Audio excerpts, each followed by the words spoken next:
So far in our Israel series, we've talked a lot about Old Testament and New Testament locations that are specific to biblical things or areas that are just really, really important to Jewish society today.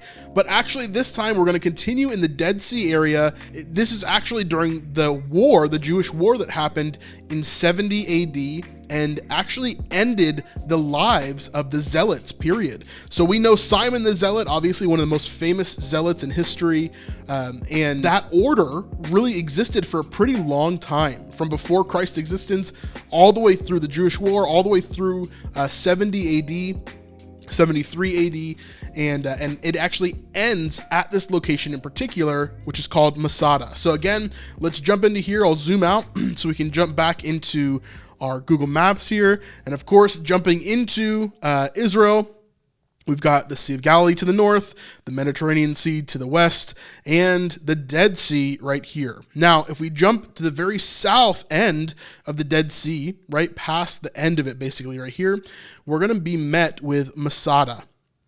Masada is an amazing location, the national park. I would really encourage you to go there. But here I'm going to give you kind of an overview of what Masada is and the really amazing, crazy story that happened there after 70 AD. But first, before we get to that location, before we get to that point, I should say, let's talk about why this place even exists. This is Masada, okay? So this was a mountaintop. And if we know anything about Herod the Great, he loves to build things. He's known as one of the greatest builders, basically, of all leaders in the world. He built so many insane places, such as the Temple Mount, and Masada here is one of those locations.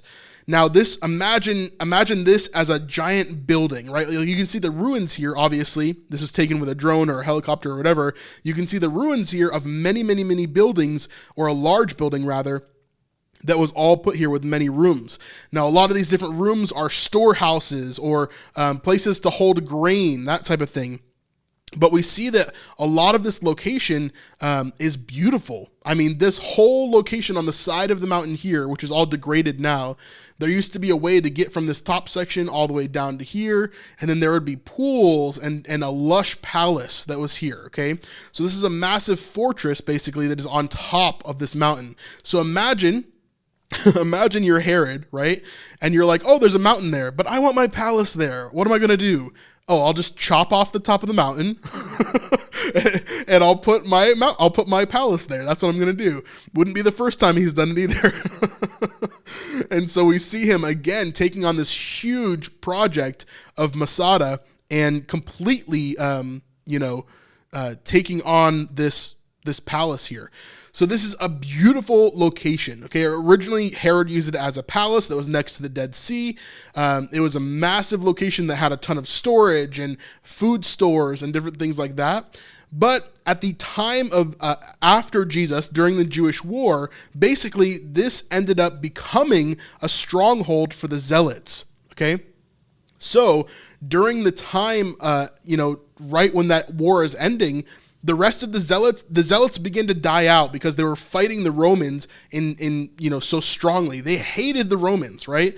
The only thing they hated as much as the Romans were probably tax collectors. But they hated the Romans, and they hated them so much that they fought them and fought them and fought them. And of course, the rest of the Jewish people at this time were with them, trying to do this uprising against the Romans. But the Roman Empire, as we all know, was so massive, so hard to destroy, that they were able to basically just win every single battle. They were taking out everybody, and almost every battle was won, just like handily, not a big deal at all.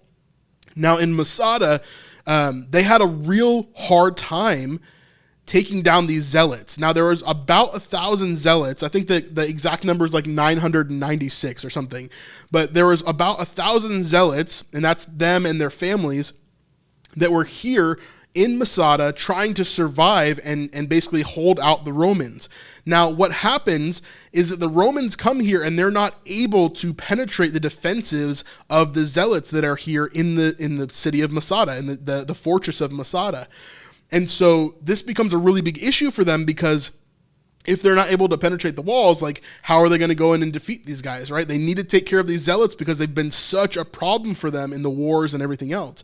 Well, they decide that the easiest way to do so is actually to starve them out. They know if they can cut off a water supply or they can cut off a food supply, there's no way that these people are going to be able to survive. So if you're liking this video so far and you want to continue to see us making videos like this, then we could really use your help on patreon.com.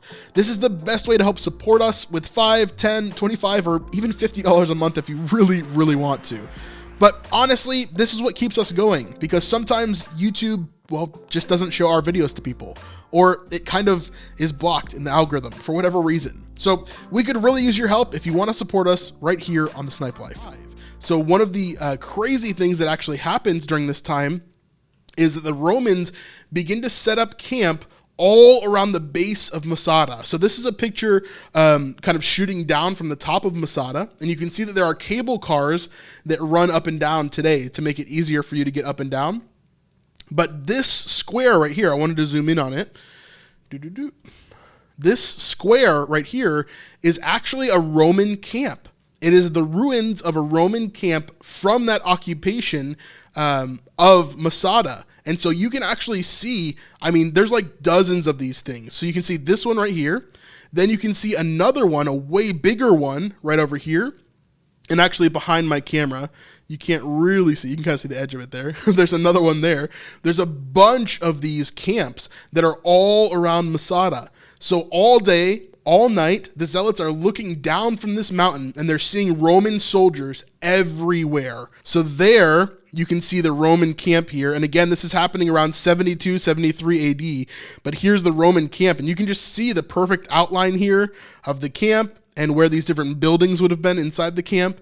And so it's just really cool to see the ruins of all of this kind of stuff around this mountain. Very intimidating, obviously very scary, but it also means that they would not have the ability to go and get supplies like having extra water, refilling their supplies of water. They did have a cistern that was up there filled with water, but eventually that's going to run out. Eventually all your stores of stuff is going to run out. But this actually wasn't happening fast enough for the Romans. So if we look back at this picture here, one of the main things that was a really big issue for the Romans is that there's no way to get up to Masada to actually do anything.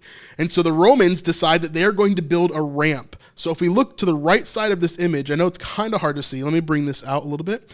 If we look to the right side of this image, you can see that there's a massive earthen ramp that was actually built, and that was built by the Romans.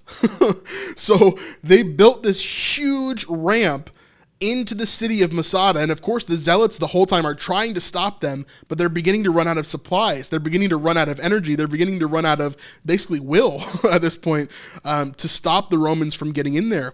And so the Romans eventually build this massive, massive ramp over here to the right, and they're able to infiltrate the city. However, there is one thing that they didn't expect, and that is, as they're building this ramp, here's an image of that, by the way. So you can see all these different catapults and things that are kind of going on. They've built this massive ramp, and they're heading up into Masada here. But what happened actually was that the Zealots understood that they were going to lose. And so the saddest part of the story is the Zealots are in Masada with their families. Again, about 1,000 of them. And what they decided to do is they decided that they were going to basically,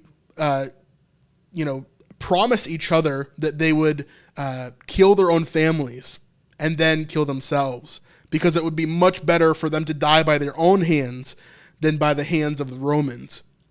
Super, super sad.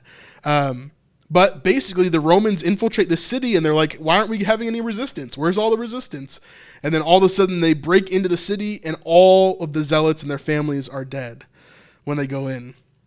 Really, really crazy story, but that is Masada.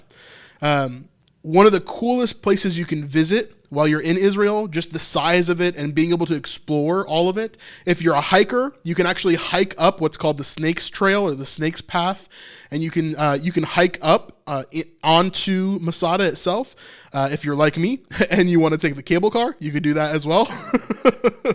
But there's some really amazing things that are actually here. You can see the buildings that were built and all of that, how they would have lived. Yeah, really, really crazy.